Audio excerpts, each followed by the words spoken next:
आपका धन्यवाद कहूँगी, जो आपने मुझे ये एक अच्छी अपॉर्च्युनिटी दी है और एक आप एक अच्छे अ, उसके लिए एक अच्छे उसके काम कर रहे हैं, वुमेन को सेलिब्रेट कर रहे हैं, एक सेल्फ अवेयरनेस प्रोग्राम चला रहे हैं, एज़ वंडरफुल एज़ वुमेन कुछ इस तरीके से ही शायद आपका एक टाइटल है। हाँ जी। बहुत ही अच्छा है। हाँ जी, हाँ जी। एज़ वन हाँ जी, बहुत अच्छा टैगलाइन है और इस टाइम ये बहुत अच्छा एक प्रोत्साहन है महिलाओं के लिए भी कि उनको अपने सेलिब्रेट करना चाहिए अपने आप को, अपने अस्तित्व को। तो इसके लिए मैं सबसे पहले आप लोगों को बहुत-बहुत बधाई देना चाहती हूँ।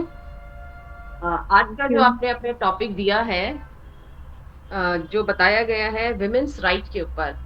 वैसे तो वुमेन्स राइट महिलाओं के अधिकारों पे बहुत चर्चा की जाती है, बहुत सारे अधिकार काफ़ी पता भी हैं बहुत ज़्यादा चर्चा में रहते हैं, कि बहुत सालों से ही इन इन चीज़ों पे बहुत चर्चा हो रही है। पिछले किसने 50 सत में इनफैक्ट पूरे 60-70 साल जब से आज़ादी और आज़ादी से पहले भी कई कानून रहे हैं, महिलाओं के फ़ेवर में बनाए गए हैं जो कि उनको उनके उत्थान और पुनर्निवास के लिए बहुत ही ज़रूरी रहे हैं। तो बेसिकली हमारे पास 2 तरीके के अधिकार होते हैं, जिन्हें हम एक कहते हैं कॉन्स्टिट्यूशनल राइट और दूसरे होते हैं लीगल राइट्स। कॉन्स्टिट्यूशनल राइट्स वो होते हैं जो हमें संविधान कॉन्स्टिट्यूशन ऑफ इंडिया जो हमारा सबसे बड़ा कानून है, संविधान, जिसके अंतर्गत ही सारे कानून बनाए जाते हैं, उसके अंदर मिलते हैं और लीगल राइट्स होते हैं हमारे जो एक्ट्स बनाए जाते हैं, जो हम अलग-अलग एक्ट्स होते हैं उसके अंतर्गत ये अधिकार दिए जाते हैं, जैसे कि डोमेस्टिक वायलेंस एक्ट बना है या आईपीसी, सीआरपीसी जो भी लॉज़ बनते हैं, जो भी कानून बनाए जाते हैं, वो लीगल राइट्स होते हैं। तो कॉन्स्टिट्यूशन ही हमारा सबसे बड़ा कानून है और इसमें महिलाओं के लिए स्पेशली बेसिकली सभी के लिए बट स्पेशली महिलाओं के लिए भी इसमें मतलब जब ये कानून बनाया गया 1950 में ये अडॉप्ट हुआ है मतलब ये है आज़ादी के तुरंत बाद ही बनाया गया और इसमें भी ये देखा गया कि महिलाओं के लिए इन्होंने भी स्पेशल प्रावधान रखे गए हैं। जैसे कि आर्टिकल 14 है हमारा जो आर्टिकल 14 है जिसमें इक्वालिटी है, जिसमें बराबरी का समान अधिकार, ये समान अधिकार की बात करता है सबके लिए और आर्टिकल 15 है जो स्पेशल गवर्नमेंट सरकार को एक वो कर देता है अधिकार देता है जो महिलाओं के उत्थान के लिए कुछ अलग स्पेशल कुछ अलग कानून बनाए जाएँ, जिसके अंतर्गत इसी के लिए ही हमारा जिसमें आया गया है कि डिवोर्स एक्ट बनाया है या एमआरटी पे sir right to safe abortion आता है, MTP act medical termination of pregnancy act आता है या डोमेस्टिक वायलेंस एक्ट है, ये सब इन्हीं इन्हीं के अंदर आया गया है। क्योंकि ये सरकार को एक स्पेशल विशेषाधिकार दिया है कि महिलाओं के उत्थान के लिए, उनके लिए एक स्पेशल एक्ट बनाया जाए। क्योंकि ये हम अगर पुराना सदियों से देखा जाए, तो पहले से ही महिलाओं की स्थिति थोड़ी-सी कमज़ोर आंकी गई है। घर में, समाज में, घर के अंदर, घर के बाहर दोनों ही तरफ से। इनफैक्ट आज भी कई जगह महिलाओं को मतलब थोड़ा-सा बेचारा या इस तरीके से ही समझा जाता है जो कि बिल्कुल भी नहीं है वैसे। आज की तारीख में तो ख़ैर महिलाओं ने अपना बहुत नाम करा किया है, हर जगह पे वह हैं। लेकिन फिर भी कुछ एक सोच है, जो बदलनी भी ज़रूरी है और कुछ अधिकारों का ज्ञान होना बेसिकली इसमें महिलाओं की तरफ से ये होना ज़रूरी है कि उन्हें अवेयरनेस होनी चाहिए, उनको ज्ञान होना चाहिए कि उनके अधिकार क्या हैं। क्योंकि परेशानी यहाँ पर आती है कि महिलाओं को ज्ञान ही नहीं होता कि उनके अधिकार क्या हैं। वो क्या किससे कहें, उन्हें पता नहीं होता है कि ये हमारे अधिकार हैं और हम इसके लिए लड़ सकते हैं या सरकार ने हमारे लिए कुछ नियम कानून बनाए हैं, जिस पे हम जिससे हम लड़ सकते हैं अपने साथ हुए अत्याचार के खिलाफ।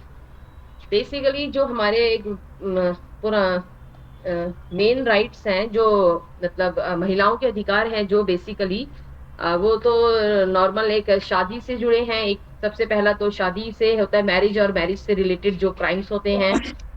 दूसरा आता है सेक्सुअल ऑफेंसेस आते हैं और तीसरा है आजकल एक समान ये जो कार्यस्थल पर जो भी घटनाएँ होती हैं, सेक्सुअल हाँ ऑफेंस जी। की जो हैं, इसके अंतर्गत जो भी वो आते हैं जो भी सेक्शंस हैं और बेसिकली ये एक ब्रॉड, मैं आपको एक वो बता रही हूँ, ब्रॉड है, इसमें हमारे बहुत सारे एक्ट्स हैं। अगर हम देखे जाएं तो बेसिकली 10 कानून है यहाँ जो आप भी, मैंने ये तो एक छोटा सा ही है, बट मेजरली ये 10 जो एक्ट्स हैं ये महिलाओं के लिए ही स्पेशल है। जैसे पहला है, इसमें चाइल्ड मैरिज एक्ट है, जिसमें कि ये प्रावधान है कि 18 साल से नीचे के बच्चे की शादी नहीं होनी चाहिए, जिसमें अगर कोई भी माँ पिताजी भी, अगर किसी के पेरेंट्स भी इसमें इन्वॉल्व है, तो उनकी भी उनको भी इसमें सजा हो सकती है, और इसकी कंप्लेंट पुलिस में कोई भी कर सकता है। जो भी जाने की कहीं पर बाल विवाह हो रहा है तो उसको रोकने के लिए बनाया गया है। पहले ये बाल विवाह बड़ा ही पॉपुलर था और बहुत ही नॉर्मल माना जाता था। इसे एक सामान्य वो था कि लड़की की 12 साल 13 साल में शादी कर दी जाती थी। बट जो उसके लिए उसके मतलब शारीरिक विकास, मानसिक विकास दोनों के लिए भी बच्चा तैयार नहीं होता है। 13 साल से 12-13 साल का बच्चा दोनों ही तरीके से मानसिक और शारीरिक रूप से शादी के जो भी शादी के बाद जो भी कार्यक्रम होते हैं उसके लिए मानसिक रूप से तैयार नहीं होता है। इसलिए इसमें child marriage act, prohibition of child marriage act 2006 का प्रावधान दिया गया है। दूसरा है डॉरी प्रोहिबिशन एक्ट, जो कि समाज में जो ये कुरीति है, डॉरी इसका लेने और देने का जो ये प्रचलन है, एज ए गिफ्ट जिसे कहा जाता है।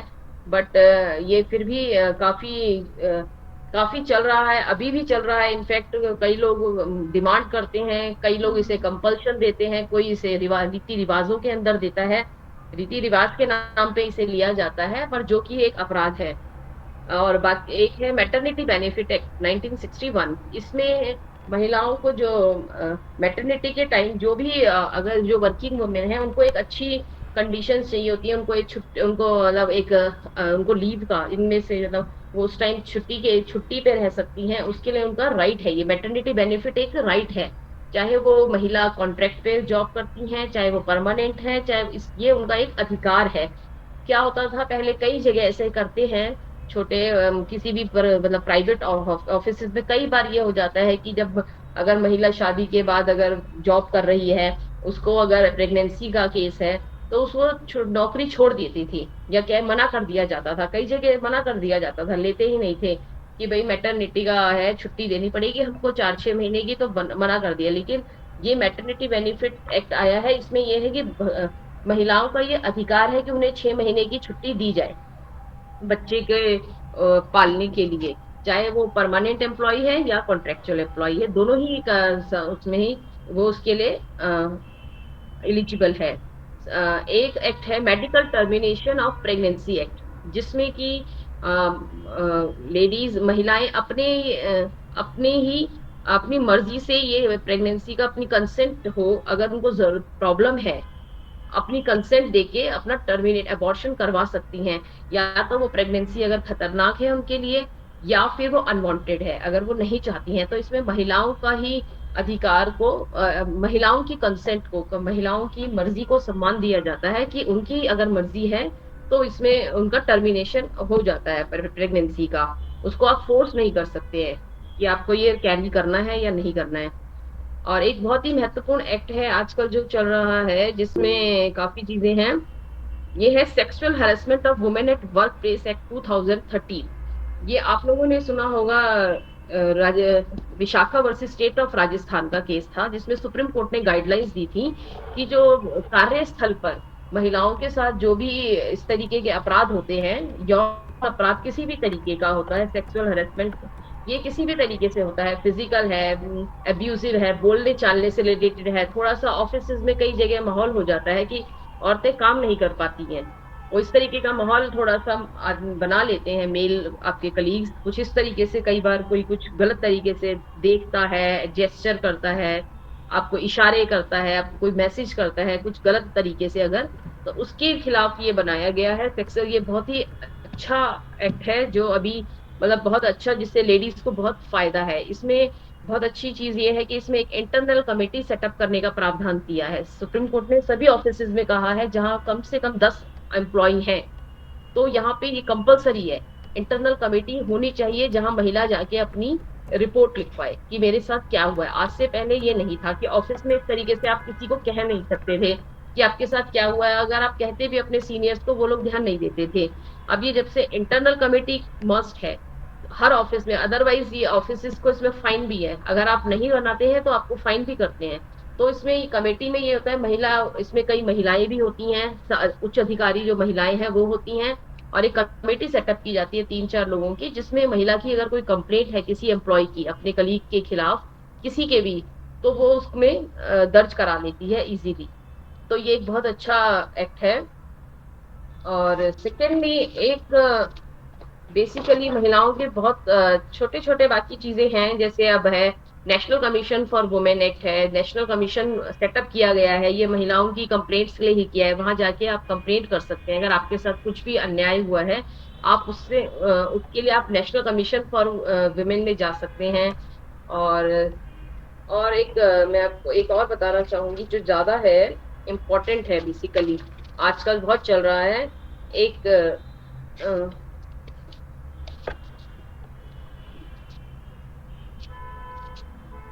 एक पॉक्सो एक्ट का चल रहा है, राइट अगेंस्ट सेक्सुअल हेरेसमेंट में पॉक्सो एक्ट है, प्रिवेंशन ऑफ।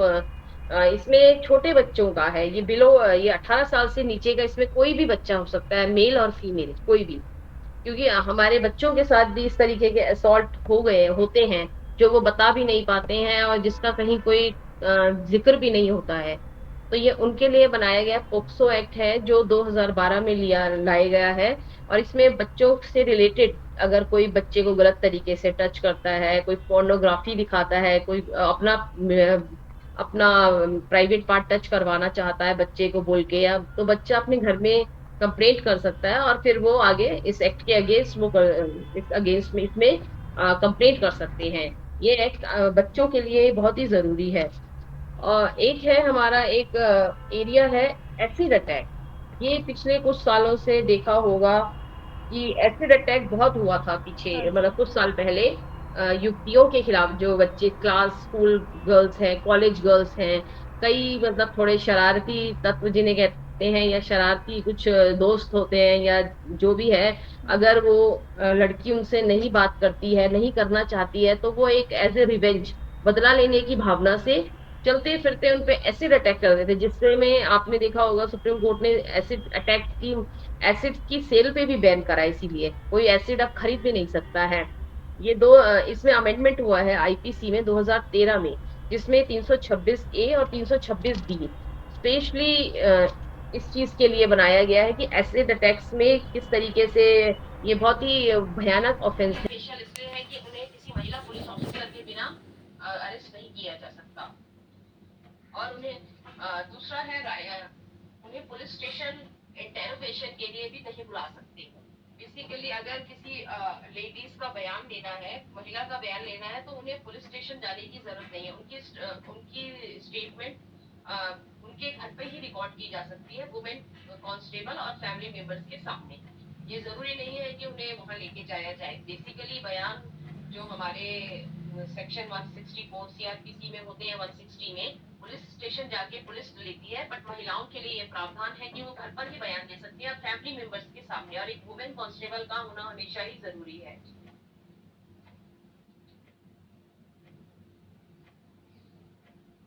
और लेकिन और है इसमें बेसिक हमको जरूरत इसमें ये है कि अधिकार तो कानून ने बहुत ही दिए हुए महिलाओं को, और आगे भी दे रहे हैं, बहुत तरीके से बढ़ा जा रहा है। हम जरूरत आज के समय में इसकी है कि ये अपराधों को दर्ज किया जाए। बेसिकली क्या होता है, जैसे कोई एक एग्जांपल के तौर पे मैं लेती हूँ, रेप का क्राइम होता है। इसमें क्या होता है, परिवार वाले, फैमिली वाले एक दबाव बनाते हैं महिला कि भाई इसको दर्ज ना कराया जाए, शायद एक सामाजिक बदनामी के भय से। लेकिन इसमें मैं ये कहूंगी कि सबसे पहले तो उन्हें महिला के साथ हिम्मत उसको बंधानी चाहिए कि उसके साथ एक इतना घिनौना अपराध होता है, उसके साथ हिम्मत बनानी चाहिए कि पहले वो उसने कुछ गलत नहीं किया। क्योंकि सबसे पहले हमारे समाज का तरीका है कि महिला पे ही उंगली उठाई जाती है कि इसका कैरेक्टर कैसा है, ये कैसे बोलती है, कैसे चलती है, किससे बात करती है, क्या इसका तौर तरीका है। इससे उसी को ही अपराधी बनाने की कोशिश की जाती है। लेकिन इसमें सबसे बड़ा रोल होगा शायद महिला के परिवार वालों का, जो जिसको जिन लोगों को उसके साथ खड़े रहना चाहिए और उसकी हिम्मत बनना चाहिए, ताकि वो ये अपराध को दर्ज कराए। और उसको ये पता होना चाहिए, उसको ये होना चाहिए कि उसने कुछ गलत नहीं करा है। सबसे पहली बात ये है कि एक महिला को ये ज़रूर वो होना चाहिए ज्ञान, कि उसने इसमें उसकी कोई गलती नहीं है। अगर उससे ज़बरदस्ती की गई है, चाहे वो किससे भी फैमिली मेंबर है, अननोन है, या उसका कोई दोस्त है, जान-पहचान वाला भी आजकल ये बहुत है। 94% इनफैक्ट 2012 के आंकड़े हैं, 2012 के महाराष्ट्र गवर्नमेंट के हैं, कि 94% लोग घर के ही होते हैं, जानने वाले ही होते हैं, अनजान वाले बहुत ही कम होते हैं, ज़्यादातर जानने वाले लोग ही होते हैं। तो इसलिए उसको ये बताना ज़रूरी है कि उसने कुछ गलत नहीं किया। अगर वो किसी से बात करती है, तो इसका मतलब ये नहीं है कि आप कोई सामने वाला इसका इस तरीके से मतलब निकालेंगे, कोई ज़रूरी नहीं है। लोग ज़्यादातर महिलाओं का नेचर या उनके बोलने-चालने के तरीकों को ही सवालिया निशान खड़ा कर देते हैं उनके ऊपर, जो कि एक बहुत ही गलत बात है। और महिला को ये ज़रूर होना चाहिए कि उसने कुछ गलत नहीं किया है, और उस कंप्लेंट ज़रूर करनी चाहिए उन्हें। कंप्लेंट अगर जब तक कि किसी भी अपराध के होने की जब तक पुलिस में सबसे फर्स्ट स्टेप यही होता है कि आप पुलिस में कंप्लेंट करें, इस टाइप के क्राइम्स की। तो ये बहुत ज़रूरी है कि आप पहले एक रिपोर्ट तो दर्ज कराएँ ज़रूर। चाहे वो आप किसी एनजीओ के थ्रू कराएँ, सोशल वर्कर के हो, परिवार के साथ हो, या आप खुद जाकर करवाएँ। सेकंड, आपको इसमें मेडिकल टेस्ट ज़रूर होना चाहिए विदिन 24 आवर्स, या फिर एज़ फॉर एज़ जैसे ही आपको पता चले, या आपको जो भी है किसी का और का भी पता चले, तो एक मेडिकल टेस्ट होना बहुत ज़रूरी है। ये चीज़ें आगे जब केस होता है, ज़्यादातर मुजरिम कई बार होता है कि एफआईआर लेट हुई है, या फिर मेडिकल में ठीक से नहीं आया क्योंकि बहुत देर बाद कराया। डिले इसमें जो होता है कि जो देर से अगर कुछ करा है अगर कानूनी प्रक्रिया, तो वो थोड़ा-सा नेगेटिव हो जाता है। उससे आपका केस कमज़ोर पड़ सकता है कि आपने एफआईआर इतने दिनों बाद क्यों कराई है। इसमें बहुत सारे अपराधी छूट जाते हैं क्योंकि लोग पहले हिचकते हैं, करवाते नहीं है कंप्लेंट। तो इस वजह से कई बार अपराधी छूट जाते हैं कि एफआईआर तो 10 दिन बाद हुई है, घटना के 10 दिन बाद, 15 दिन बाद हुई है, क्यों?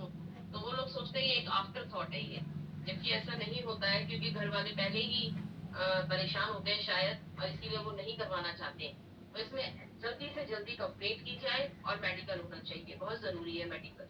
किसी सरकारी हॉस्पिटल में मेडिकल करवाना चाहिए। अ, के अलावा बेसिक बेसिक कानून, जो बेसिक सेक्शंस हैं हमारे, मैं आपको ये बताना चाहूँगी एक तो, कि हमारे यहाँ एक ये नालसा है, जैसे नेशनल लीगल अथॉरिटी बनाई है, और स्टेट में Delhi legal services authorities act है। ये सब एक फ्री लीगल एड देते हैं महिलाओं को। ये किसी को भी अगर कोई भी केस फाइल करना हो, तो वो अपने एरिया के कोर्ट में जाके, अपने एरिया के किसी भी कोर्ट में जाके, वहाँ हर जगह हर कोर्ट में ये सुविधा है कि यहाँ पे लीगल एड प्रोविजन है, जहाँ पे सबको फ्री कानूनी सहायता मिलती है। और इनफैक्ट मैं यहाँ बताना चाहूंगी कि यहाँ पे छोटे-छोटे दिल्ली गवर्नमेंट में भी एसडीएम ऑफिस के थ्रू इन्होंने वन स्टॉप सेंटर्स वगैरह बनाए हैं, जहाँ पे फ्री लीगल एड भी है। जैसे यहाँ का हमारे ईस्ट दिल्ली का यहाँ लाल बहादुर शास्त्री हॉस्पिटल में है, वन स्टॉप सेंटर बोलते हैं उसे, ओएससी सेंटर, जिसमें कि आप उसमें वहाँ पे वीकली एक दिन कोई वकील आते हैं और आपको फ्री लीगल एड देते हैं, या आप उसके थ्रू केस फाइल करवा सकते हैं, जो फीस नहीं लेते हैं ये लोग। इनके फ्री लीगल एड है, इसमें आपको कोई दिक्कत नहीं होती है। और सेकेंडली नेशनल वुमेन है, नेशनल कमीशन फॉर वुमेन तो है ही।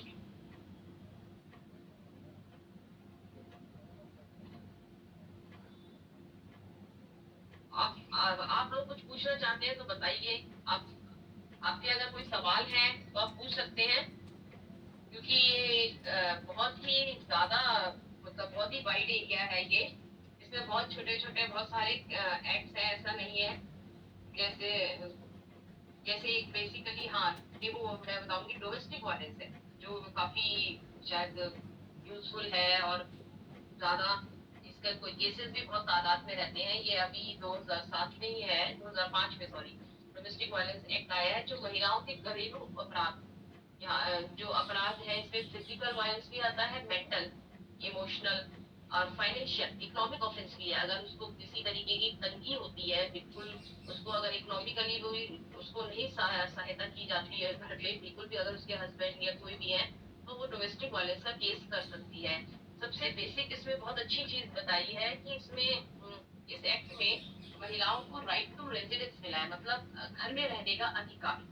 ये एक बहुत जरूरी अधिकार है महिलाओं के लिए। जैसे कि हमारे पुराना कंसेप्ट है यही कि एक महिला अपना घर छोड़ के आती है, अपने पति के घर में रहती है या पति के घर और परिवार वालों के साथ रहती है उस घर में, लेकिन उसको वो अधिकार वाली फीलिंग शायद अभी तक नहीं थी कि उसका घर कौन सा है। इनफैक्ट शायद वो डबल उसमें रहती थी, क्योंकि मायके वालों को लगता है कि आपका घर अब ससुराल हो गया, ससुराल वालों आपको कुछ राइट देते नहीं है। तो ये जो एक इसमें राइट टू रेजिडेंस मिला है, इसमें बेसिकली इसमें राइट टू प्रॉपर्टी नहीं है, ये राइट टू रेजिडेंस, मतलब कि महिला को अधिकार है कि वो उस घर में रहे। तो ये एक बहुत अच्छा बेहतर बहुत ही अच्छा वो दिया गया है कि उसे उस घर से कोई निकाल नहीं सकता। तो इसमें राइट टू रेजिडेंस है, ये डोमेस्टिक वायलेंस एक्ट के अंदर है, और इसमें भी आप कंप्लेंट कर सकते हैं, पर इसमें कंप्लेंट पुलिस में नहीं, आप कोर्ट में मजिस्ट्रेट के पास कंप्लेंट होती है सेक्शन 12 में इसकी, कि अगर आप कोई घर से बाहर निकाल रहा है या आपको किसी भी तरीके का ऑफेंस है, किसी भी तरीके का कोई उत्पीड़न हो रहा है आपके साथ, गलत व्यवहार हो रहा है परिवार जो भी है पति मतलब ससुराल के पक्ष के लोगों के द्वारा, तो आप इसमें कंप्लेंट कर सकती हैं किसी के भी खिलाफ। इसमें शायद father in law, mother in law, in fact सबके इन लॉज के खिलाफ भी इसमें सारे कंप्लेंट कर सकते हैं। और इसमें भी प्रावधान है कि आप मेंटेनेंस ले सकती हैं। मेंटेनेंस है एक आपका जैसे पुराना 125 सीआरपीसी में 125 सीआरपी सेक्शन है, इसमें आप मेंटेनेंस आप अपने लिए अपने बच्चों के लिए आपको अधिकार है कि अगर आप उस घर में नहीं रहती, आप अपने बच्चों को लेके जा सकती हैं और उसके बाद अपने पति से उसकी उसकी जितनी भी सैलरी है उसके अनुसार अपना और अपने बच्चों का खर्चा कोर्ट में दे सकती हैं। और डोमेस्टिक वायलेंस में भी आपको अधिकार है कि आप खर्चा लें, आपको इसमें भी है। और डिवोर्स एक्ट में भी है, आप डिवोर्स के टाइम पे भी अपना खर्चा मांग सकती हैं, पर बच्चों का अलग। अगर आप जॉब भी करती हैं तो भी अगर आपके सैलरी आपके हस्बैंड की ज्यादा है आपकी कम है तो भी आप ले सकती हैं, और अगर आपकी बराबर सैलरी है तो भी आप बच्चों का ले सकते हैं, क्योंकि बच्चों का भरण पोषण के लिए आपका हस्बैंड भी उतने ही जिम्मेदार है जितने कि आप दोनों ही। तो बच्चों के लिए आप ले सकती हैं। आप लोगों के कोई सवाल है तो आप पूछ सकती हैं।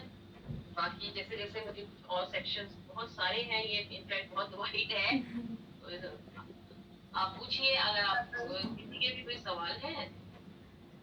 तो first of all thank you करना चाहूँगी सीमा मैम का कि जिन्होंने मेरी रिक्वेस्ट एक्सेप्ट करी, आज हमारे लिए टाइम निकाला, बहुत ज़रूरी था। हम लोग इनिशियल स्टेजेस पर हैं और अभी स्टार्ट ही कर रहे हैं, तो हमें आप लोगों के सपोर्ट की बहुत ज़्यादा ज़रूरत है, क्योंकि आप सीनियर हैं एंड एक्सपीरियंसड हैं, तो लेडी हैं तो हमें समझा पा रही हैं अच्छे से, कितने अच्छे से आपने सिंपल वर्ड्स में समझाया और बहुत ही अच्छा लगा, क्योंकि न्यूज़ में हम सुनते हैं हाँ, लेकिन वो नहीं समझ में आती चीज़ें, जो डायरेक्ट बात करके आती हैं चीज़ें समझ में। नहीं, वो कानून की थोड़ा भाषा का थोड़ा सा अलग हो जाता है, हर इंसान समझ नहीं पाता, वो मैं जानती हूँ, इसलिए मैंने बहुत सिंपल तरीके से रखा है।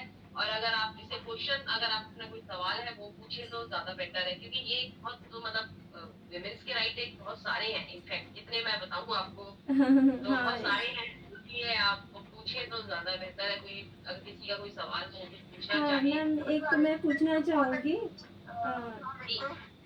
आपने जैसे भी राइट ऑफ रेसिडेंस बताया कि वो होता है, लेकिन वो अगर सपोज इन लॉज वाले केस में तो हो सकता है एक्सेप्ट, मतलब एक्सपेक्टेड है कि उसको निकाला जाएगा किसी लेडी को, लेकिन अगर किसी के घर में इसके पेरेंट्स ऐसा करें या उसके बड़े भाई या ऐसा कुछ करें या भाभी कुछ करें, देन वो उस केस में वो उस फीमेल को कैसे करना चाहिए? उस केस में भी आपने बिल्कुल सही कहा। उस केस में भी आप इसी सेक्शन में राइट डोमेस्टिक वायलेंस एक्ट में जा सकती हैं। अगर आपके घर के अपने ही भाई आपको निकालना चाहे उसमें भी आप जा सकती हैं, क्योंकि ये किसी भी औरत के लिए है, इसमें ये नहीं है कि सिर्फ मैरिड वुमेन का है। डोमेस्टिक वायलेंस एक्ट सबके लिए है, एनी वुमेन। इसमें मुस्लिम वुमेन भी हैं, जैसे उनका पर्सनल लॉ है, बट फिर भी इसमें मुस्लिम वुमेन भी जा सकती हैं, और एक अगर किसी के अपने ही परिवार के लोग भाई माँ बाप अगर निकालना चाहे उसमें वो महिला भी जा सकती है। हाँ, मुझे नहीं पता था इस लॉ के बारे में, जैसे राइट ऑफ रेसिडेंस ना, मुझे ये आइडिया तो था कि कोई किसी फीमेल को निकाल नहीं सकता, बट इतने डीप में नहीं जानती थी मैं। और नहीं नहीं, ये राइट टू रेजिडेंस सबके हाँ। लिए है, इसमें एनी वुमेन है, इसमें वर्ड है हम्म। एनी वुमेन, मतलब कोई भी महिला। ओके। इसका मतलब ये शादीशुदा का नहीं है। इसमें हम्म। कोई भी महिला, अगर आपको अपने भाई है, बड़े कईयों का होता है प्रॉपर्टी के चक्कर में झगड़ा होता है या जो भी है, तो इसमें बहनें भी जा सकती हैं। अच्छा, तो आरती कुछ कहना चाह रही थी। आरती भी हमारी डायरेक्टर है, हम 3 डायरेक्टर्स हैं, मेरे साथ डॉक्टर सारिका वो भी ज्वाइन है आज, और आरती भी ज्वाइन हुई है। तो आरती आप कुछ कह रहे थे ना? अच्छा अच्छा। मैं बस ये बोल रही थी कि वुमेन सेफ्टी के लिए बहुत इम्पोर्टेंट है कि women should have knows regarding their rights. अपने यस यस। राइट्स का पता होना चाहिए उन्हें, उसके लिए अवेयर हो। ये बहुत इम्पोर्टेंट है वुमेन सेफ्टी के लिए, बिकॉज वुमेन सेफ्टी के लिए हम हमेशा तत्पर रहते हैं। मतलब हमें लगता है कि वुमेन सेफ्टी होनी चाहिए, बट विदाउट राइट्स के नॉलेज और अवेयरनेस के बिना हम नहीं कर पाएंगे। बिल्कुल सही कहा मैम आपने, बिल्कुल सही, यही मैं सबसे पहले मैंने यही कहा, जब तक वो लोग अवेयर नहीं होंगे तब तक उन्हें हाँ। दबाया ही जाएगा। नॉलेज इज पावर, ये जैसे कहा जाता है कि ज्ञान ही है जो आपको हर जगह सेव करेगा। हाँ, I agree with you. Question है, क्वेरी है, तो ये सवारी है, मतलब प्रीशियस टाइम आप लोग पूछ हाँ, सकते हो ये मैम बहुत, सामने हो। मैम बहुत ही बिजी रहती हैं और दिल्ली हाई कोर्ट में एडवोकेट है, और आज मेरे को तो थैंकफुल है हम, हमारा पूरा एनजीओ आपके लिए कि आपने टाइम निकाला। और आपको मैं एक और सबको बताना चाहूँगी खास बात, जब मैंने एनजीओ रजिस्टर कराना था सबसे पहले इन्हीं से मेरी बात हुई थी, एंड इन्होंने मुझे सजेस्ट किया आप सुनीता मैम से बात करो। फिर इनके थ्रू आगे चल के सुनीता मैम से कनेक्ट हुई, और फिर सुनीता मैम ने हमारा रजिस्ट्रेशन करवाया फिर। हाँ, वो शी इज एप्रोप्रिएट, एक्चुअली मैं रजिस्ट्रेशन का काम नहीं करती हूँ, तो इसीलिए मैंने कहा वो ज्यादा अच्छे से आपका कर पाएंगी, हाँ। आपको शायद कोई तकलीफ नहीं हुई होगी। हाँ, अच्छे से उन्होंने मतलब वो टाइम निकाल हाँ लेती थी जब भी मुझे डाउट्स होते थे ना, तो she used to give me हाँ, टाइम। नहीं वो हमेशा करती हैं। और मैं ये बता दूं, सुनीता मैडम एक पॉश ट्रेनर भी है, हाँ। जो इसमें ट्रेनिंग देती हैं, वो सर्टिफाइड पॉश ट्रेनर भी है मैम। हाँ, शी टोल्ड अस हमें कराना भी है अपने इसमें, धीरे-धीरे हम कराएँगे सारे अच्छा, कंप्लायंसेस कंप्लीट। पॉश का। तो क्षमा कुछ कहना चाह रही थी, उन्होंने टाइप की वो मतलब प्रॉब्लम है शायद, कोई बोल नहीं पाएँगी। वो ये कह रही हैं कि कुछ अच्छा आप। कंपल्सरी है हाय। क्या कि कोई सभी लेडीज़ को मैरिज करना कंपल्सरी है? ऐसा भी कोई एक्ट होता है क्या? नहीं नहीं नहीं, ऐसा कोई एक्ट नहीं है। आप अपने अनुसार, इच्छा के अनुसार रह सकती हैं, ये एक सामाजिक वो है, ऐसा कानूनी कानूनी तौर पे आपको कोई भी वो नहीं है इसका दबाव। आई होप क्षमा को नहीं, तो आंसर मिल आजकल रहा यही हो। प्रेफर कर रहे हैं, ये भी मैं आपको बता दूं, आजकल ये काफी अच्छा वो चल रहा है, आजकल ये लोग प्रेफर कर रहे हैं। हाँ, क्योंकि वो तो अपना अधिकार होता है ना, किसी को नहीं करनी शादी, इसका हाँ, मन बिल्कुल नहीं है। बिल्कुल बिल्कुल, ये आपका अधिकार है। और यू नो, साक्षी। हाँ। हाँ भारती, बोलो। मैं बस यही कह रही हूँ कि और भी इसका कोई क्वेश्चन है तो वो पूछ लीजिए। हाँ, मैं वन बाय वन पूछती हूँ सबसे। साक्षी जी, आप कुछ कहना चाहेंगी? सीमा मैम आज अपना प्राइसलेस टाइम निकाल के भी हमारे लिए आई हैं, तो आप कुछ पूछना चाहेंगी उनसे, साक्षी जी? नमस्ते, गुड इवनिंग मैम। बहुत अच्छा था आपका, काफी नॉलेजेबल। एंड बस एक ही डाउट है, जैसे मैं एक टीचर हूँ स्कूल में, तो कभी कभी हम ये देखते हैं कि काफी बच्चों को एक एड की रिक्वायरमेंट होती है। वो स्पेशल एजुकेटर बच्चे नहीं है, स्पेशल चाइल्ड नहीं है, लेकिन उनके जिस तरह से अगर हम पेरेंट्स के साथ बात करना चाहे या कुछ भी है, तो वो कभी कभी पहली बार तो वो डिनाई कर देते हैं कि नहीं, हम अपने बच्चे को काउंसलर या इसकी रिक्वायरमेंट नहीं देंगे। और दूसरा, उनको पता है कि उनका बच्चा बचपन से ही नहीं है, मार्क्स नहीं लेके आ पा रहा है, और किसी कारणवश वो नहीं एक्सेप्ट करना चाहते, पता नहीं उनकी डिग्निटी को भी इफेक्ट करता है क्या है, गॉड नोस। इन सिचुएशंस में किस तरह से डील करना चाहिए हमें, अगर आप बता सके। क्योंकि आप जानते हैं कि नो डिटेंशन पॉलिसी है ही इस एक तरह से। अब न्यू एजुकेशन पॉलिसी कहते हैं कि आपको क्लास 5 से क्लास 5 में और क्लास 8 में बेसिकली रिजल्ट आप रोक सकते हो।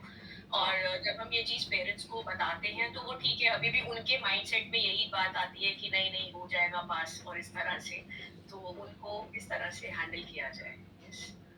इसमें तो मैम ये बात है, मैंने कई जगह मैंने, हाँ इनिशियली पेरेंट्स एक्चुअली एक्सेप्ट नहीं कर पाते कि उनके बच्चे के अंदर कोई भी किसी भी तरीके का कुछ डिसेबिलिटी फैक्टर है, चाहे मेंटल फिजिकल, वो बहुत मुश्किल होता है।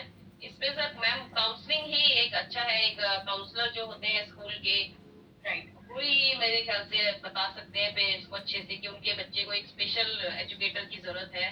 और शायद काउंसलर्स आजकल स्कूल्स में तो परमानेंट होते हैं, मतलब कंपलसरी है शायद हाँ काउंसलिंग जी। कराना। तो राइट। पेरेंट्स की काउंसलिंग, सबसे पहले तो पेरेंट्स की काउंसलिंग जरूरी है कि वो ये एक्सेप्ट करे फैक्ट। बिल्कुल। राइट। तो बस यही उनको इस चीज के लिए मोटिवेट किस तरह से किया जाए, क्योंकि पीटीएम्स होता है वो आते नहीं है, मैसेजेस करो वो उसका रिप्लाई नहीं करते हैं। तो उसी वे में बस थोड़ा सा, और आपको पता ही है आजकल जब से स्कूल में एक तो आप किसी को कुछ कह नहीं सकते हो कुछ नहीं, तो एक तरह से teachers are more like football, जो पेरेंट्स से भी करते हैं, फिर ऊपर मैनेजमेंट से भी उनको लेना पड़ता है, तो उस तरह से। यस। नहीं, मैं समझ सकती हूँ आजकल टीचर्स पे ज्यादा ही वो है कि वो बच्चों को कुछ ना कहें, चाहे से कोई कुछ भी करे। लेकिन हाँ ये है, आप काउंसलिंग ही इसका एक मेरे ख्याल से एकमात्र अच्छा है कि काउंसलर्स अपने अच्छे, उनको एक प्रोफेशनल है जिनको पता है कि किस तरीके से समझाना है। ये बात या तो समय के साथ ही उन्हें पता होगा, क्योंकि कई पेरेंट्स होते हैं जो नहीं ये एक्सेप्ट करते, जिन्हें लगता है कि नॉर्मल चाइल्ड के साथ, एक्चुअली उन लोगों का कहना ये होता है कि वो नॉर्मल चाइल्ड के साथ रहेंगे बच्चे तो नॉर्मल हो जाएंगे, जबकि ऐसा होता नहीं है। उनका सोच ये होती है कि हमारा बच्चा अगर नॉर्मल स्कूल में नॉर्मल बच्चों के साथ रहेगा तो वो भी ठीक रहेगा। बट जो स्पेशल नीड है तो वो उनको स्पेशल टीचर की जरूरत पड़ती ही है। ठीक है। Thank you, thank you, thank you Priyanka ma'am. Rachna ji से पूछना चाहोगी? रचना जी आप कुछ पूछना चाहेंगी? सॉरी, रचना जी से पूछना चाहोगी? रचना जी आप कुछ पूछना चाहेंगी?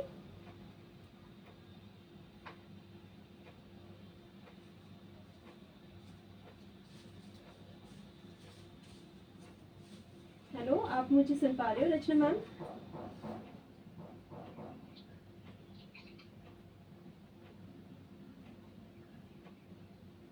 गीता जी आप सुन पा रही हैं मुझे?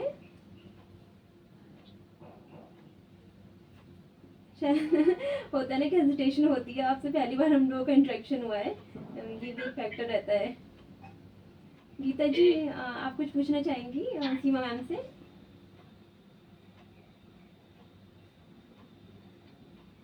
और कौन है जो, हाँ सर, डॉक्टर आकांक्षा। डॉक्टर आकांक्षा मुझे सुन पा रही हैं?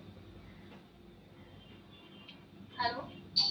हाँ आप कुछ, एक्चुअली मैम, हाँ मैं सुन पा रही हूँ। हाँ तो जी एक्चुअली मैंने बहुत लेट ज्वाइन करा, तो मेरा सेशन मिस हुआ है स्टार्टिंग का। कोई बात नहीं, आप बात कर लो, आप जो पूछने हैं आपको डाउट्स मैम सामने हैं। हाँ, और तो अभी शायद बस मैं नहीं सुन पाई थी कि मैम बात कर रहे थे स्कूल की ना, I think special need regarding. आपका क्या क्वेश्चन है, आप पूछिए। हाँ एक्चुअली मैम, मेरे बच्चे को भी चैलेंज है, उसको स्पीच डिले है और माइल्ड ऑटिज्म डिटेक्ट हुआ है उसका। तो अभी तो मैंने उसका, क्योंकि अभी वो छोटा है, उसकी एज 5+ अब हुई है जुलाई में, तो अभी मैंने उसे इंक्लूसिव सेटअप में ही एडमिशन करा रखा है। तो वही मैं थोड़ा सा गाइडेंस चाह रही थी अभी, क्योंकि अभी उसका स्पीच डिले है, तो एक्सप्रेशन में उसको प्रॉब्लम होती है, बाकी अंडरस्टैंडिंग तो अच्छी है उसकी। इसमें तो मैम आप डॉक्टर्स की थोड़ी हेल्प लेके और काउंसलिंग में एक बार जाके देख लें कि अगर वाकई उसकी स्पेशल नीड है तो उसे स्पेशल स्कूल, अभी तो है छोटा है, जब भी आप उसे एडमिशन करवाएं फॉर्मल स्कूल में तो उसे स्पेशल एजुकेटर के थ्रू ही एजुकेशन मिले तो ज्यादा बेटर है। इसमें आपका भी समय ना जाए और बच्चे का भी ये है कि ग्रोथ, माइंड बच्चों का अच्छा होता है, ऐसा नहीं है इन बच्चों का माइंड पूरा डेवलप होता है, कई माइंड बहुत अच्छा होता है, लेकिन इनका जैसे डिले इन स्पीच है, बोलने में टाइम लगाते हैं, या जिस भी तरीके की इनकी परेशानियां हैं वो एक स्पेशल एजुकेटर के थ्रू ही ठीक की जा सकती है। वही मैं इसमें अगर गाइडेंस आप, हाँ तो इसमें आप तो खुद ही डॉक्टर हैं और आप अगर आप अगर गाइडेंस लेके इन्हें प्रॉपर स्कूल में ही आप एडमिशन करवाएं तो ज्यादा बेहतर है बच्चे के लिए भी, क्योंकि कई बार बच्चे नॉर्मल स्कूल में जाके, कई बच्चे उनके साथ के बच्चे, कई बार बच्चा इससे ना मेंटली वो भी हो जाता है, क्योंकि कई बच्चे उन्हें चिढ़ाते हैं, कुछ करते हैं, अगर अगर बच्चा किसी भी तरीके से शॉर्ट है, कमी है, तो कई बार स्कूल के बच्चे ही आपस में चिढ़ाते हैं, इससे बच्चे का मनोबल भी गिरता है। तो अगर इसे आप टाइम पे स्पेशल एजुकेशन की तरफ ले जाएं डॉक्टर की सलाह के बाद तो ज्यादा बेहतर होगा। तो मैं ये पूछना चाहती था कि आपकी नॉलेज में है कुछ inclusive setup? Hello ma'am. Inclusive setup, ma'am ये स्कूल्स है यानी उसके थ्रू चलते हैं, जो इधर एक है सबसे अच्छा है स्कूल कड़कड़डुमा में ही है मैं अमर एक्चुअली ज्योति। मैम अभी नोएडा में डिसाइड कर रही हूँ क्योंकि मेरे हस्बैंड की स्टेट गवर्नमेंट की जॉब है। ओके, एक कड़कड़डुमा में मैंने एक पढ़ा है, अभी मैं पढ़ रही थी एनजीओ के बारे में, अमर ज्योति स्कूल्स हैं इनके, बहुत अच्छे स्कूल्स हैं इनके लिए। आज से नहीं, वो 1981 से उनका मैं पढ़ रही थी, डॉक्टर हुमा तुली उनकी फाउंडर है, और बहुत ही अच्छा उन्होंने सेटअप बनाया 81 से। उनके उनके हर टाइप के बच्चे इसी तरीके से आते हैं, किसी को थोड़ा फिजिकली है, किसी को मेंटली होता है, किसी को स्पीच प्रॉब्लम है, किसी को ब्लाइंडनेस, किसी को डेफ है, कुछ है इस तरीके से, थोड़ा बहुत माइनर प्रॉब्लम है, वो वही वो स्पेशल एजुकेशन स्कूल्स हैं, आप उनको भी कांटेक्ट कर सकती हैं, उनके बहुत अच्छे स्कूल हैं इनफैक्ट। तो एक तो मुझे यही पता है, बाकी नोएडा में भी काफी है स्पेशल। हाँ, अमर ज्योति, आप नेट पे डालेंगी अमर ज्योति के काफी स्कूल है, क्या पता नोएडा में भी हो, पर कटवा डुमा में ही पुराना स्कूल है नोएडा में भी है मैम काफी स्कूल है। तो अभी तो क्योंकि उसको स्टार्टिंग करनी थी तो मैंने मतलब छोटा सा सेटअप है स्कूल का, बट इट्स वो सीख रहे हैं, उसकी लर्निंग हो रही है वहाँ पे। हाँ, बट अगर उसकी जरूरत है, आप काउंसलर के पास जाती हैं, उससे लेके काउंसलिंग कराती हैं। फ्यूचर एस्पेक्ट्स को देखिए मैं ओपिनियन लेना चाहती हूँ। हाँ वही, हाँ, क्योंकि अगर इसे ओपनली हाँ आप इसे एक्सेप्ट कर लें, और अभी वो अभी से ही उसे कुछ स्पेशल उनकी टेक्निक्स होती है पढ़ाने की, बेसिकली होता है उनकी कुछ टेक्निक्स होती है जो नॉर्मल टीचर्स को नहीं आती, वो नहीं समझा पाएंगे उसको, इससे बच्चा तो कई बार पढ़ाई में पीछे हो जाता है, जबकि दिमाग बहुत अच्छा होता है, mentally they are very well, तो कई बार वो उनका तरीका नहीं होता, तो वो उसको अच्छे से कोप अप नहीं कर पाता बच्चा। अभी तो वहाँ पे शैडो टीचर प्रोवाइडेड है उसको, तो शैडो टीचर, हाँ, और उसके लेवल के अकॉर्डिंग उन्होंने उसका करिकुलम डिजाइन करा है, तो ये कि वो गाइड भी करते रहते हैं कि पेरेंट्स को फॉर अ मंथ कैसे वर्क करना है बच्चे के साथ। नहीं, आप अभी शुरू से ही इसको ठीक से डाल देंगे तो आगे चल के काफी अच्छे रिजल्ट रहते हैं बच्चों के पढ़ाई के, कोई इनफैक्ट क्रिएटिविटी में इनका काफी अच्छा वो रहता है, शायद ड्राइंग्स में, कोई क्रिएटिव काम में मैंने देखा है सर कई जगह स्पोर्ट्स टीवी में भी। हाँ, इस टाइप की चीजों में नहीं, इस टाइप की चीजों में ज्यादा अच्छा इनका हाथ रहता है, मतलब खेलना है, कुछ स्पोर्ट्स एक्टिविटी है, क्रिएटिविटी है, ड्राइंग्स वगैरह सब बच्चे अच्छा पेंटिंग वगैरह करते हैं। आपका मैम एक्सपर्टाइज किस में है? मैं civil law, civil and matrimonial. Thank you ma'am so much. Thank you. Vandana ji से भी पूछ लेते हैं एक बार। वंदना जी कुछ कहना चाहेंगी? वंदना जी ने बिल्कुल भी बात नहीं करी अभी। अगर आपके पास मेरी आवाज़ आ रही है वंदना जी?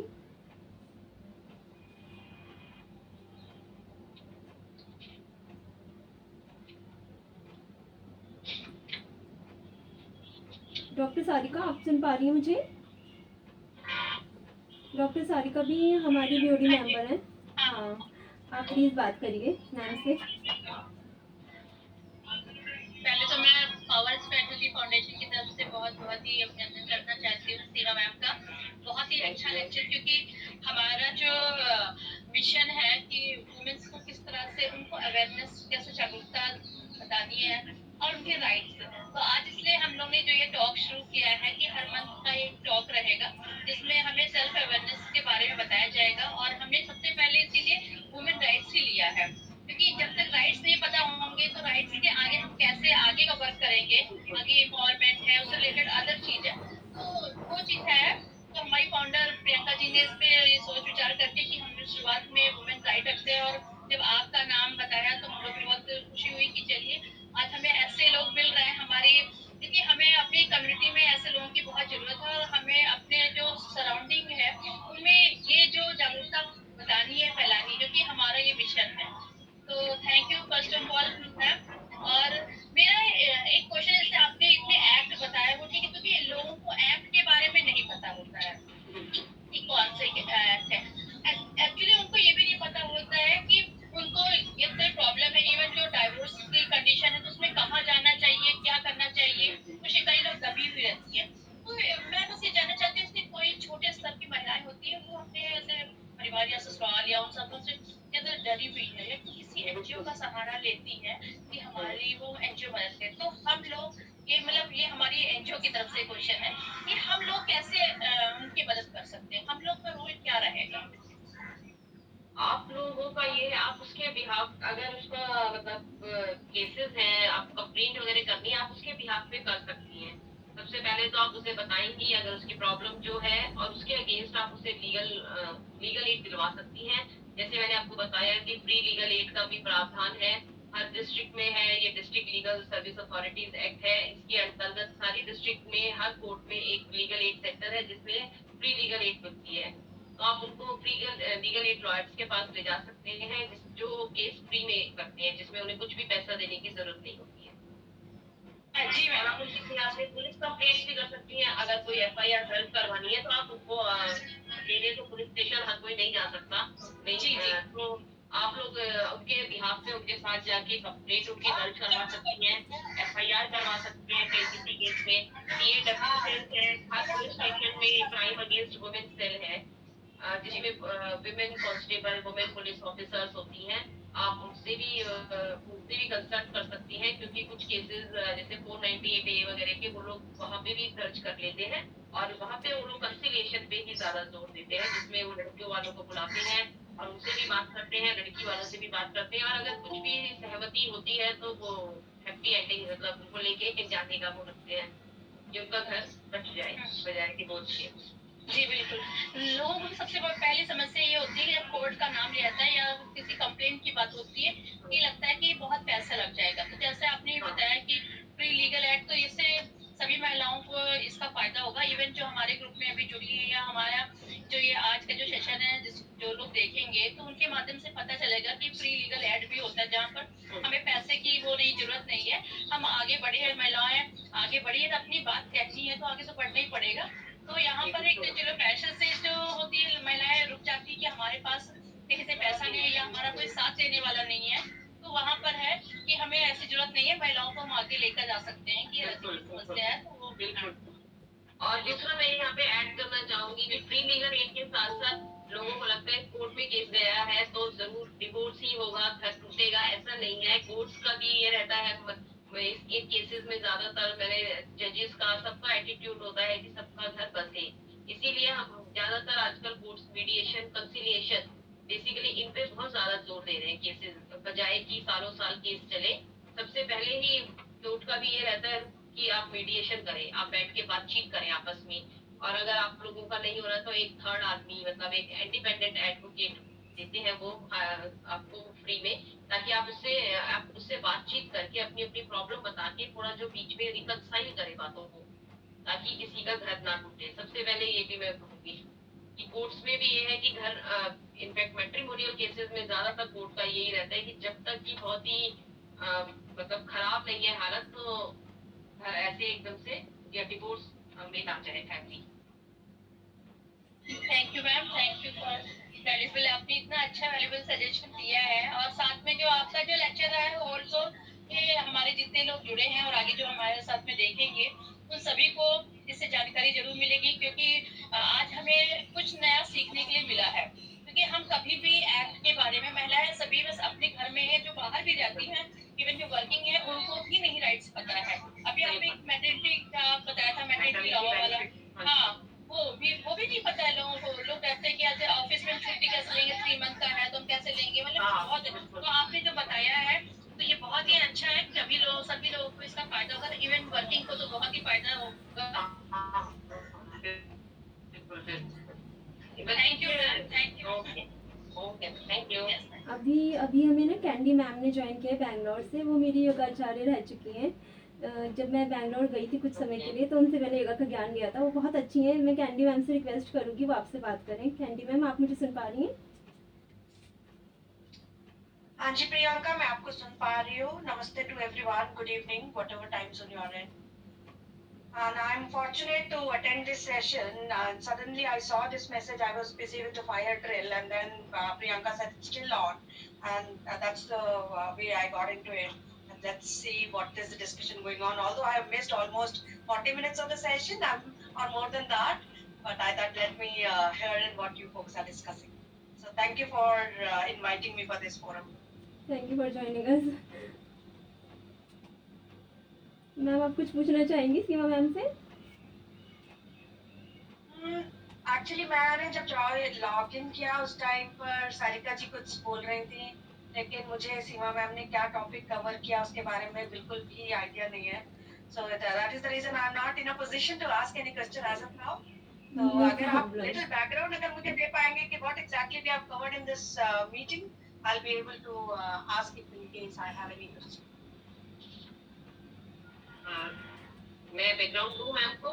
हाँ, आप बेस्ट हो. मैं इतना ब्रीफ नहीं मैम कर इसमें हम पाऊंगी. बेसिकली महिलाओं के अधिकारों की बात करी है, राइट और rights of women, basically women's right के ऊपर है हम, जिसमें हमने डिस्कस किया है कि महिलाओं के क्या अधिकार हैं, किस किस एक्ट में, जैसे मैटरनिटी बेनिफिट एक्ट है, या सेक्सुअल हैरेसमेंट है, डिवोर्स एक्ट है, या आईपीसी में जो प्रोविजंस हैं महिलाओं के लिए, और ये जो रेप का है, रेप केसेस में किस तरीके से क्या क्या क्या तरीका होना चाहिए, इक्वल रेम्यूनरेशन का है, और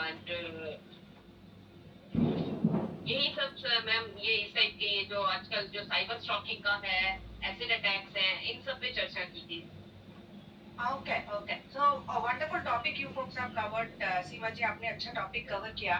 इसमें जैसे आपने इतने सारे टॉपिक ऑलरेडी बोले, तो मेरा इंटरेस्ट है, बिकॉज मैं आईटी बैकग्राउंड से भी हूँ, तो मेरा इंटरेस्ट है कि अगर जैसे साइबर क्राइम आजकल इतना बढ़ रहा है, it's not only for women, I think it's for children as well. तो व्हाट कैन बी डू, क्या किया जा सकता है इस केस में? अभी तो हम लोग सबको यही एडवाइस करते हैं, जब भी आप कोई अननोन नंबर देखे और कोई आपको रिच आउट करें, आप ब्लॉक कर दीजिए. That's all. But can we report, क्योंकि बहुत लोग इसकी वजह से सफर कर रहे हैं कि लिंक भेज दिया, बैंक से पैसा डिडक्ट हो गया, छोटे छोटे बच्चे डिप्रेशन में चले गए. तो क्योंकि मैं योगा टीचर भी हूँ, तो I meet such children as well, जहाँ पे बच्चे इतने डरे हुए रहते हैं इन सब चीजों की वजह से. तो मेनली वुमेन के साथ साथ आई थिंक किड्स के बारे में भी हम बहुत जरूरी है. साइबर सेल है हमारे एरिया के, साइबर सेल में आप कंप्लेंट कर सकते हैं, या नॉर्मल पुलिस स्टेशन में भी कंप्लेंट कर सकते हैं. और सेकेंडली मैम, प्रिकॉशन इसमें सबसे बेस्ट है, क्योंकि ये ट्रेस कर पाना, आपको खुद पता है आप आईटी से हैं, तो ये आईटी एड्रेस के थ्रू होता है, बहुत मुश्किल होता है ट्रेस करना. आपको पता है कहाँ पे बैठ के लोग इंटरनेशनल नंबर्स यूज कर रहे हैं, इंडिया में बैठ के लोग कहाँ कहाँ का आईपी एड्रेस यूज करते हैं. तो इसमें शायद पुलिस को भी ये ट्रेस करना पाना बड़ा मुश्किल है, तो इसमें थोड़ा प्रिकॉशन ही लेना बहुत जरूरी है, कि थोड़ा सा पेरेंट्स भी वॉच करें कि बच्चे क्या देख रहे हैं. नेट पे बहुत चीजें आती हैं, कोई भी लिंक आता है बच्चे क्लिक कर दें, या बड़े भी कोई भी क्लिक ना करे. कोई फ्री ऑफर है, फ्री ऑफर के चक्कर में ज्यादा रहते हैं, उस तरीके से ये लोग अपना शिकार बनाते हैं, कोई ऑफर के थ्रू आ जाते हैं, बेसिकली रहता है बच्चों के लिए. हाँ, तो उसको लिंक, जब तक आप श्योर ना हो तब तक आप उसे क्लिक बिल्कुल ना करें, क्योंकि क्लिक करते ही ये एक बड़ी बड़ी प्रॉब्लम है कि आपकी सारी डिटेल्स चली जाएंगी. आजकल हर चीज इंटरलिंक है, तो आपकी सारी डिटेल्स पहुंच जाती हैं, तो बहुत आसान है किसी की भी पर्सनल डिटेल्स निकालना. और एक चीज मैं कहूँगी, बच्चे आजकल, बच्चे या बड़े भी आजकल भी बहुत, मेरा पर्सनल व्यू है ये वैसे, डोंट गेट इट ऑफेंस कोई भी, कि लोग ना फेसबुक पे बहुत चीजें डालते हैं अपनी लाइफ की, फोटोग्राफ्स की. इंस्टा पे बच्चों की तो बहुत आदत है, मैं खुद अपने घर में भी बोलती हूँ कि हर चीज को आप इंस्टा पे या पब्लिक प्लेटफॉर्म पे लाने की जरूरत नहीं है. आप हर जगह की फोटो डाल रहे हैं, हम यहाँ गए, हम वहाँ गए, हमने ये किया, वो मतलब बहुत ही ज्यादा इस तरीके का है, जो इतना ज्यादा पर्सनल को पर्सनल ही रहने देना चाहिए. करेक्ट करेक्ट, क्योंकि आपकी उसमें क्या, आपकी प्राइवेसी लीक हो जा रही है. प्राइवेसी लीक हो रही है कि आप इस पे People do take advantage of it. Exactly यही, कि आप बाहर गए हुए हैं, सारे के सारे गए हैं, कब गए, लोग एक एक मिनट की डिटेल डालते हैं. अभी हम एयरपोर्ट पे है, अभी फ्लाइट ले रहे हैं, अभी ये कर रहे हैं, मतलब बहुत ही ज्यादा है. तो मेरे ख्याल से तो इतना मिनट डिटेल्स डालने की किसी को भी जरूरत नहीं है, ना बच्चों को ना बड़ों को. शायद मैं तो खुद प्रेफर नहीं करती हूँ. और मैं अपनी तरफ से सबसे पहले मैं सबको ये कहना चाहती हूँ, आप एक दो चीजें शेयर करें, बट अपनी पर्सनल डिटेल्स बहुत ज्यादा, अपना आना जाने का, अपने फोटोग्राफ्स, इनफैक्ट फोटो का भी मॉर्फिंग वगैरह होती है, तो प्रिकॉशन. मेरा अगला क्वेश्चन आपसे यही था कि मॉर्फिंग वगैरह का भी बहुत मेरे को सुनने को आता है कि ऐसा हो रहा है, और बहुत कुछ, मतलब कैसे हम लोग इन चीजों को प्रोटेक्ट कर सकते हैं. Only thing I can think of कि सिर्फ awareness. Awareness and precaution and awareness is very important. वैसे में आप सारे सेक्शंस हैं, सारे लॉज हैं, बट जब मशीनरी इसमें जब प्रैक्टिकली आप जाते हैं ना, तो बहुत टफ हो जाता है इन सबको ट्रेस करना. करेक्ट करेक्ट करेक्ट इसीलिए आपकी प्रिकॉशन ही आपको बचा सकती है इसमें, और अवेयरनेस। आप अपने बच्चों को भी इनफैक्ट अवेयर करना चाहिए, क्योंकि आजकल छोटे छोटे बच्चे भी इंटरनेट और मोबाइल यूज कर रहे हैं, तो उनको शायद सबसे पहले ये बताना जरूरी है कि इसको यूज कैसे करना है। नहीं सही बात है, हम लोग का आसपास का एनवायरनमेंट ही ऐसा है कि सारे बच्चे भी और बड़े भी, इवन सिर्फ बच्चों को ब्लेम नहीं करना चाहिए, बड़े भी सब शो ऑफ में ज्यादा जी रहे हैं, जिसका एंड ऑफ द डे नुकसान बहुत हो जाता है। यही मैं आपको, यही शो ऑफ वाली बात अब आप कह रहे हैं कि हम वेकेशन है, ये है, वो सब लोग ना पोस्ट करने में ज्यादा बिलीव करते हैं। एंजॉय कीजिए, आप एंजॉय कीजिए, ज्यादा पोस्ट करें। You are more focusing on posting that. they keep on posting that 1 day 2 day 3 days बहुत ज्यादा। बिल्कुल सही कह रहे हैं आप, ऐसा ही है। So nice talking to you, Seema ji. Wonderful information what you have shared. And being a woman, if we are standing for each other and sharing our experience and knowledges, that will really help each other Yes, to move forward. Yes ma'am, this should be done. मैं कुछ क्षमा से पूछना चाहूँगी, क्षमा ने hand raise किया था, वो कुछ क्वेश्चन पूछना चाह रही थी। क्षमा कुछ पूछना चाह रही थी ना? क्षमा के राइटिंग मैसेजेस आ रहे हैं, क्षमा के काफी मे बी पूछना बहुत कुछ आ रही है लेकिन ऑडिबल नहीं हो पा रही है, तो अगर क्षमा कुछ और भी किसी को कुछ, हाँ आरती। मैं क्षमा से कह रही हूँ, आप क्वेश्चन टाइप करके शेयर कर दो। I don't want to ask, I don't want to ask, क्योंकि उनके क्वेश्चन कवर हो गए होंगे ना, जो आपने टॉक रखा उसमें ही कवर हो गए होंगे मोस्ट ऑफ द टॉपिक्स। शायद मैंने काफी मतलब वाइट वो रखा था, टाइमलाइन थी नहीं, टाइम की कमी के अनुसार मैंने बहुत शॉर्ट रखा था, बट मेरा था मेजरली जो आजकल बेसिक बहुत ज्यादा चल रहा है, तो वो सब चीजें उसको जरूर वो किया जाए, इंक्लूड करूँ टॉक में।